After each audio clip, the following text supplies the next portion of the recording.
They did not silence him because he was wrong. They silenced him because he would not bend.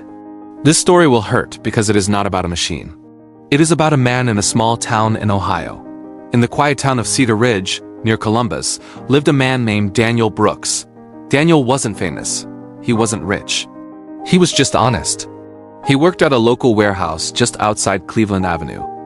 Every morning at 5 a.m., he opened the gates, greeting every worker with a smile. He believed in doing things the right way. One winter, Daniel noticed something strange. Boxes marked as medical supplies were leaving at night, but they were empty. The company was reporting full shipments. Daniel checked the records again. The numbers just didn't match. Money was disappearing. At first, he stayed quiet. He told himself it wasn't his business. He had a wife, Emily, and a son, Noah. He needed the job. But every night, the thought pressed on his chest. Silence felt heavy.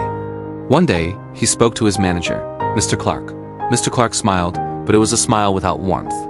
"Focus on your job, Daniel," he said. Daniel tried. He truly tried. The next week, he was moved to the night shift. No explanation, no warning, just a quiet message, "Stay in your place." But Daniel couldn't unsee the truth. He gathered documents. He took notes, writing down dates and truck numbers.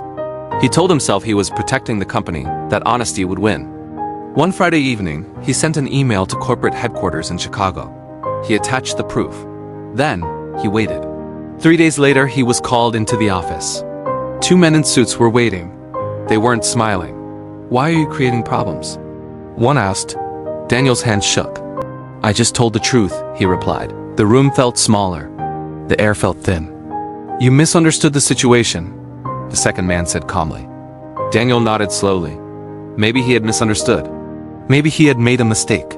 Fear is always louder than courage. That night, he couldn't sleep in his Cedar Ridge home. Emily asked what was wrong. He said nothing. Silence seemed safer. The next morning, he received a warning letter. Poor performance. Negative attitude. Failure to cooperate. Daniel read it twice. None of it was true, but it was official, signed and stamped.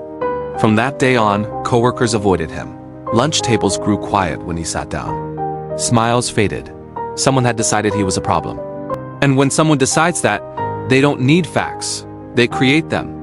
A month later, Daniel was fired, not for exposing corruption, not for dishonesty, but for disrupting team harmony. The words felt sharp. He packed his things in a small brown box. No applause, no goodbye. Just security walking him to the door.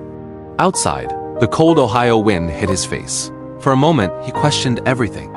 Should he have stayed quiet? Should he have ignored the empty boxes? Life would have been easier, but easier is not always right. Weeks passed. Bills piled up. Doubt grew. Then something unexpected happened. Corporate launched an investigation. Someone else had spoken up, then another. The truth Daniel saw began to rise. News spread across local stations in Columbus. Audits revealed millions were missing. Mr. Clark resigned quietly. The two men in suits disappeared. Daniel didn't get an apology. He didn't get his job back. But he got something else. His son looked at him differently. Not with fear, but with pride. One evening, Noah asked, "Dad, were you scared?" Daniel smiled softly. "Yes," he said. "Very scared." "Then why did you speak?" Daniel paused. "Because if I stayed silent, I would lose myself." This story isn't about warehouses or managers. It's about you. There will be moments when staying quiet feels safe. When lowering your voice seems smart. When protecting your job, your image, your comfort feels necessary. But remember this. When someone wants to silence you, silence will never satisfy them. When someone wants control, obedience is never enough. If you must stand, stand with truth. If you must fall, fall with your values, because losing a job is painful. Losing your identity is worse.